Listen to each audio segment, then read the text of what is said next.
Hey guys, it's Pierre again. Today on episode number 37, if you've been following the last two episodes, we are talking about three characteristics of a true disciple. So today we're covering the third characteristic of that true disciple.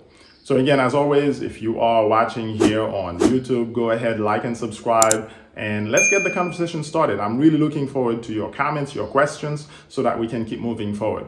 So the last one, we spoke about this mind transformation. And of course, that's the main reason. That's the principal thrust of this channel here, to really get you to think about transforming your mind and the process that it takes to do that. So now on this third characteristic, I want to talk to you about the Great Commission. Yes, if you are a true disciple, you're going to make disciples now. And of course, that's a process. Jesus had disciples, he had the 12, and eventually when he left the earth, right, he sent those guys out. And literally, they came back and the church started increasing. More disciples started joining the church. So the first thing that you need to understand is that you have to live a life that attracts others. Your life has to attract others. Matthew 5:18, it says, in the same way, let your light shine before others, that they may see your good deeds and glorify your Father in heaven. So as a disciple, your light has to shine. That's the best way you are going to be attracting other disciples, other followers of Jesus, right? Jesus is really about making sure the whole world knows about who he is as the King of Kings, the head of the only kingdom that will ever survive this world. Then we're going to look at the impact, your joy, your love, the fruits of the Spirit coming out of you, what impact they're having, right? So when you look at Galatians 5:22-23, it talks about the fruit of the Spirit. The fruit of the Spirit is love, joy, peace, right? It talks about patience, kindness, goodness, faithfulness, gentleness, and self-control. All these are fruits of the Spirit. As a true disciple, you ought to be walking in the fruits of the Spirit. You cannot just fly into anger just at any moment, right? At a moment's notice, you're angry. You have to learn to control yourself. So as a disciple, it's important for you to display fruits of the Spirit. And those fruits, they are going to take time. Remember seed, time, and harvest? But if you're putting the word in, if you're learning to deny yourself, those fruits will surely grow, right? So next part is, of course, we're coming to it. It's the Great Commission. This is the command that Jesus has given to the church.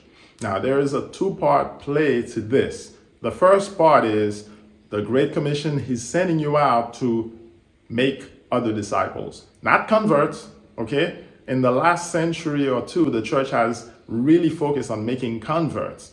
And that's great that we are bringing folks that are converted. But at the end of the day, where's the follow-up? How many of them are we truly discipling? And I see a lot of people going to church, but are they being discipled?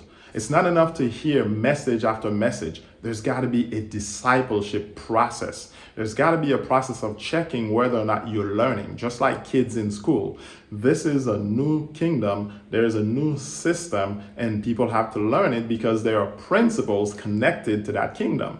And if you're not living by those principles, it's going to show, right? You're not going to be living by the fruits of the Spirit, and you're certainly not going to be displaying them and attracting other people.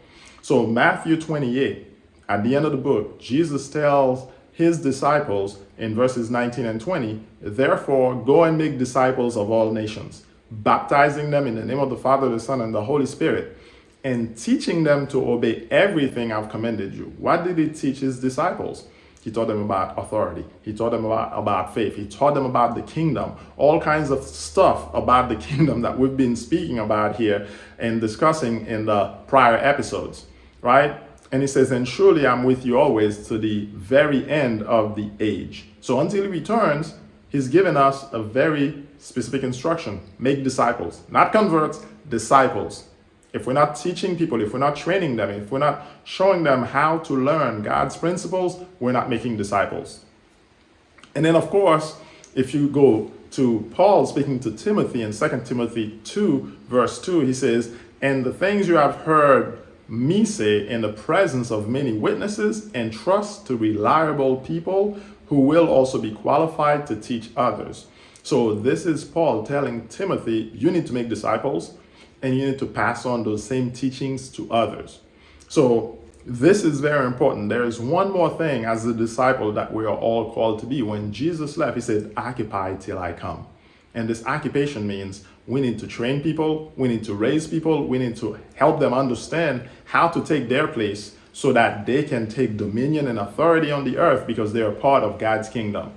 So I'm absolutely telling you, in this process of making other disciples, it's something that's important for us as the church in general and also as individuals to obey. It's a command from the Lord, from the head of the church. So again, it's Pierre Laguerre here on YouTube. Go ahead, like and subscribe, hit that bell so that you get notified when I release the next episode. And tomorrow I have a very interesting episode for you where we're talking about hindrances to being a disciple.